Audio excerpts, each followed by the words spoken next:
السلام عليكم. كنتمنى انكم تكونوا بخير وعلى خير وانتم كتفرجوا في هذا الفيديو اللي هو عبارة عن قصة حقيقية تقدري تستافدي منها بطريقة عقلانية.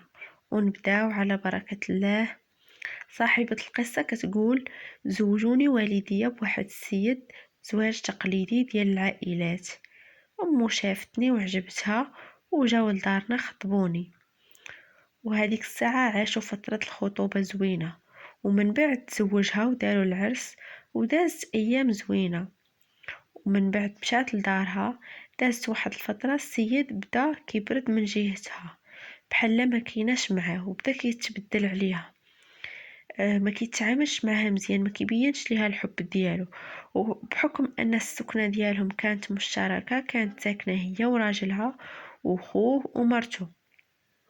شويه بدات كتغير من مرات لوسها، كتشوف المعامله ديال لوسها مع مرتو كيفاش كيتعامل معاها وكيتهلا فيها وكيبغيها، وهي راجلها ما مسوقش ليها ودايرها بحال ما كايناش، مع العلم انها مازال ما كملات حتى 3 شهور معاه. ولوسها كان مهلي في مرتو وعزيزه عليه وكيبغيها، هي ما كانتش كتحس بداكشي مع راجلها، بحال كاينه بحال ما كايناش.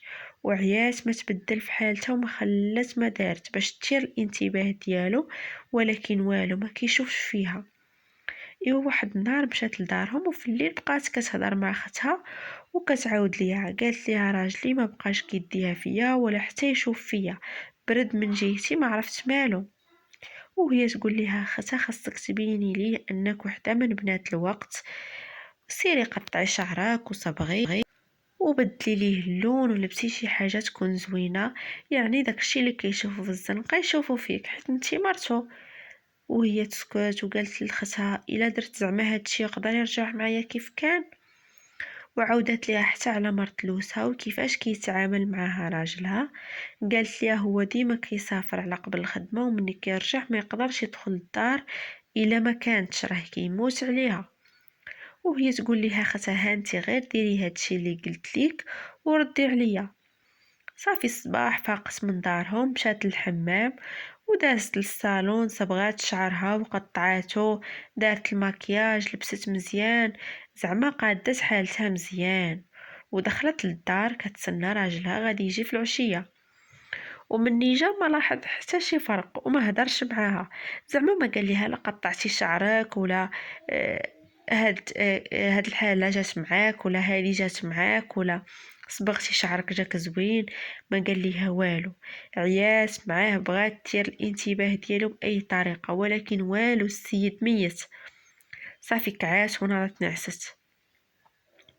شويه ضربتها الفيقه ما لقاتوش حداها، وهي تنوض من بيتها تقلب عليه وهي تسمع صوت الهضره جاي من بيت مرت لوسها.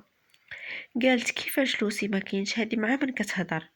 دخلات بشويه، شافت راجلها ومرت لوسها وحضرت عقلها، وما غوتت ما والو، ما تسرعات وجمعت الناس والجيران، خدمت بعقلها ورجعت لبلاصتها. هزات تليفونها وصورات كل شيء، حيت كون غوتات ولا هضرت معاهم قادين يدوروها ولا يديروا ليها شي حاجه. صافي من بعد ما دارت ليهم فيديو، صورتها تليفونها ورجعت نعسات على خاطرها.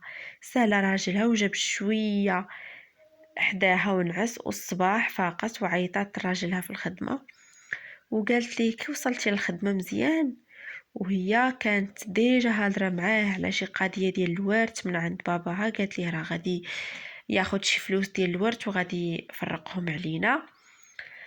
وقالت ليه راه مني عيطات ليه قالت ليه: راه خرجوا لينا هذوك الفلوس وانا هاد اليومين غادي نمشي نجيبهم من دارنا ونجي. قالت ليه: وانت شنو درتي في القضيه ديال الطوموبيل اللي كنتي غادي تبيع؟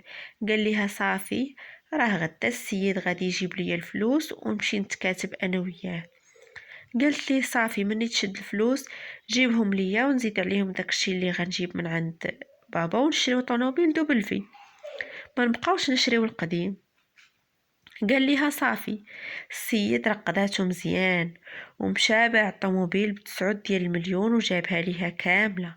قالت لي: صافي حتى انا غدا غنمشي نجيب الفلوس من عند بابا ونمشيو لاميزه وناخذ طوموبيل جديده. قال ليها: صافي. ودات الفلوس لدارهم وامناتهم. والغد لي عيطات على مرات لوسا وقالت ليها كي دايره لاباس عليك كلشي مزيان. وقالت ليها شوفي اختي عافاك. وقفت عليه قالت ليها وما تردينيش. قالت ليها قولي مرحبا الا كان في استطاعتي علاش لا. قالت ليها راني معروضه لواحد العراسيه وانتي هي مولات الخير، بغيت ديك التكشيطه ديالك فلانيه ولا عندك شي ذهيب وطلبي لي عافاك حتى من عند ماماك شي حاجه الله يعطيك الستر. وهي تقول لها مرحبا ما طلبتي غير الموجود، بغيتي غير هادشي نجيبو ليك. قالت لها صافي الله يرحم ليك الوالدين. وجابت لها مرات لوسا كل شي اللي طلبات منها وزادتها حتى من عند ماماها. ومشات السيده جمعات داك الذهب وداك الشي وزادتو على الفلوس اللي في دارهم وامنات راسها وجمعات حوايجها وكل شي ديالها ومشات في حالها. جا راجلها في العشيه ما لقاهاش وهو يعيط ليها. قال لها فينك؟ قالت لي انا في دارنا. شنو بغيتي؟ قال ليها علاش مشيتي؟ قال ليها ما قلتي لي والو. قالت لي انا جيت لدارنا وبغيتك تطلقني. قال ليها علاش؟ قالت لي قلت لك طلقني. وهو يبدا كيغوت وقال لها كيفاش نطلقك وفلوسي ورزقي فينا هو. قالت لي قطع انا غنصيفط لك واحد الميساج في الواتساب وجاوبني عليه. قطع السيد وصلوا الفيديو مني شافو ما عاودش عيط ليها وهي تصوني ليه. قالت لي كنتمنى تكون شفتي الفيديو واستمتعتي وانت كتفرج فيه. وهو يسقل ما جاوبهاش. قالت لي شوف فلان، يا اما الطلاق يا اما الشوهه، لك القرار. وصافي وقطعات. ودازت واحد اليومين وهي تعيط ليها مرتلوسها. قالت ليها الو السلام كي دايره لاباس كي داز العرس مزيان علاش ما جيتيش؟ عافاك اختي راني بغيت هذاك الديب الا ساليتي منه راه الدبالج ديال ماما وباغاهم. وهي تجاوبها وقالت ليها اين دبالج واين ذهب؟ وهي تقول ليها مرتلوسه ياك تسلفتيهم من عندي وقلتي لي غادا نمشي للعرس ونجيبهم ليك. قالت ليها قطعا انا غنصيفط لك واحد الميساج في الواتساب شوفيه وجاوبيني. قطعات السيدة وشافت الفيديو ما لقات باش تجاوبها وعاودات صونات ليها. قالت ليها ياك شفتي الفيديو وعجبك ايوا هضري دابا على ذهبك باش نيت نشوهك. وهذاك الذهب راه خديته بدم وجهي اللي مرمتيني وانا ساكنه معاك. ساكنين قالت ليها في نفس الدار. قالت ليها ودابا ستري عيبك قبل ما نفضحك به انا. ايوا هنا كيقول المثل اللي فدا دقته في عام زرب. هي ما تسرعات وغوتات وجمعت الناس خدات حقها بطريقة فنية، يعني خدات رزقها بلا شوها ما شوهاتهم ما تعصبات ما عصبات راسها ما حتى شي حاجة.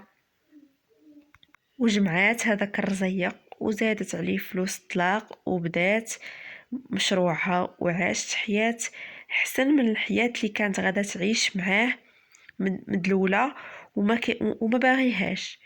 ايوا هذه هي القصه ديال اليوم. كنتمنى تعجبكم واخا صوتي شويه ماشي تلهي حيت ضاربني البرد.